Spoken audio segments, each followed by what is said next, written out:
Let's talk. Oh, by the way, welcome to my spies to my parlor. Welcome to my parlor, said the spider to the flies. And this is my parlor. Anyway, let's talk about human nature tonight, shall we? Okay, and you'll notice I'm in a little bit of an upbeat mood. I've been watching Russell Peters' videos all night. The guy's a funny man. In any event, human nature goes like this. Human beings, we're animals.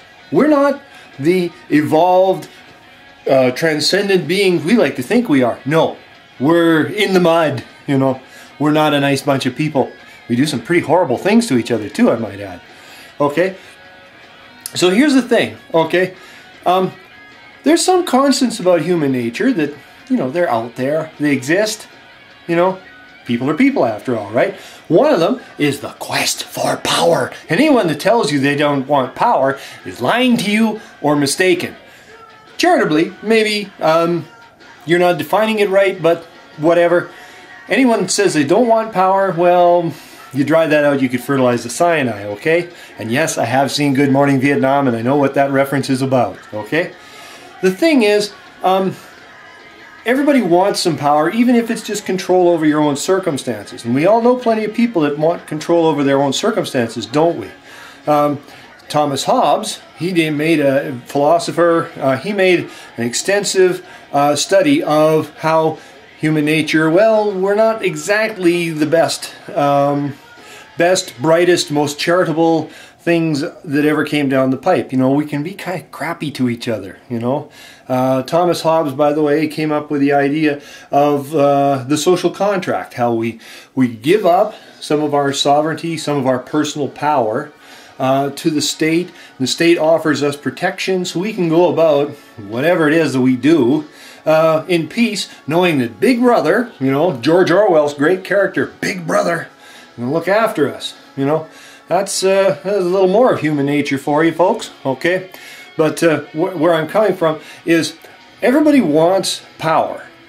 Some people, like, you know, that we all know, they want power and they don't care what else they got. They just want more power, more power, more power. No, I'm not talking about engine power on your jacked up pickup truck that I can walk under without stooping. No, I mean personal power. A lot of people, and in enough situations to matter, power and money are the same thing, but they're not really. You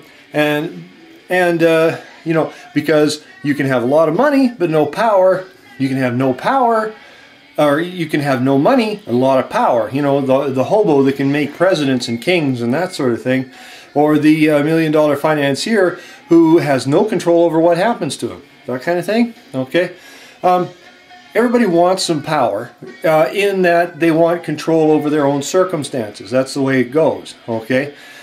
And in some ways, transsexual persons, such as myself, we have a lot of intrinsic power because we have control over our circumstances. You can look at it that way. But in any event, human nature is kind of dog-eat-dog, if you will, mean.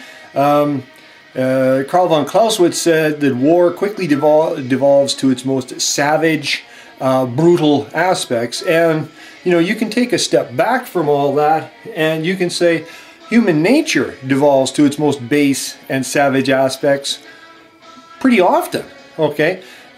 People want power, and once they got it, they'll hide it. They'll protect it. They'll draw it close to their breast, and, you know, they'll look after the power that they've got, okay? And this is human nature, okay? And I can't stress this enough. Anyone that tells you they don't want power, well, maybe they're mistaken, but they're probably lying to you, you know? Or you're giving the benefit of the doubt, you're dealing with several different definitions of power. But really, anyone that says that they don't want it, you know, no, they want to make themselves out to be more altruistic than they really are. And they might not have the greatest concept of power, you know, of what power could be or is.